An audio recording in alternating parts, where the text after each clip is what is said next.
success, or wealth as well, is 80% psychology and only 10% mechanics. Most people focus too much on the how, the mechanics. Okay, how am I going to do this? How am I going to get the money? How am I going to build this capture page? How am I going to learn all these things? But it's actually a lot more about where you're at in your mindset. Okay? Being in the right environment, knowing exactly what you want, and knowing how to face failure and see it as a temporary defeat instead of being, oh, I failed, so I quit, right? It's all in your head. And because of that reason is that two people can follow the same mechanics and still not get the same result. Because one of them, their psychology is just not ready for it. And I'll give you a really good example of myself, actually. Just last week, one of my team members invested in a traffic source. He did a solo ad, which I avoid doing solo ads because I didn't have that very good results in the past. So I don't do them very much lately. But my team member got such good results that I contacted the same solo ad vendor. I did exactly what my team member did. I bought the exact same amount of clicks. I used the same page. Everything was exactly the same, and I didn't get any sales. And he got 4, and I got 0. And even the solo ad provider told me, you know what? I think there's something in your mindset right now, and that has a lot to do with the reason why you didn't get sales.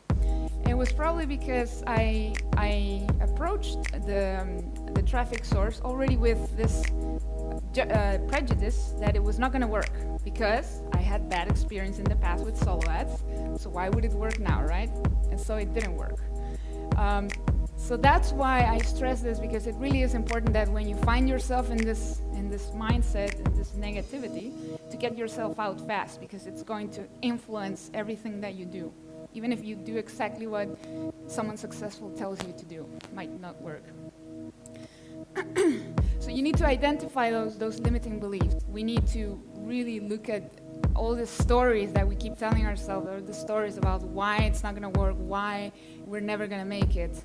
Because they're just stories. They're just opinions that we have about ourselves, and they're not facts. When you practice limited thinking, you paralyze yourself at the start line. You become so obsessed and distracted by making excuses and convincing yourself that you can't do something that you don't even give yourself the opportunity to try. This way of thinking is one of the biggest preventers of achieving your goals, and that's why I want to show you a few strategies that you can use to overcome your self-limiting beliefs. The first step in overcoming limiting beliefs is to identify your limiting step.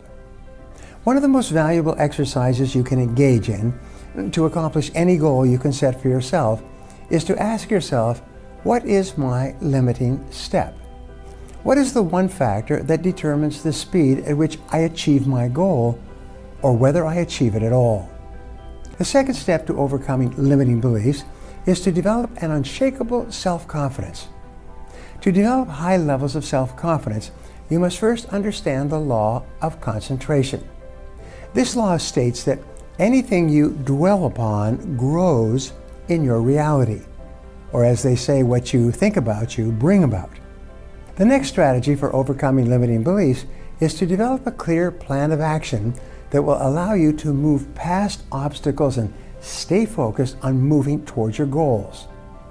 The key to making a plan of action and setting goals is to not set goals that are enormous, at least at the beginning. Big goals do not motivate you, they actually destroy your motivation. So when setting goals, it's very important to make sure that they are definite and realistic and achievable and measurable. You also want to make sure that you have one major goal that you're constantly working towards.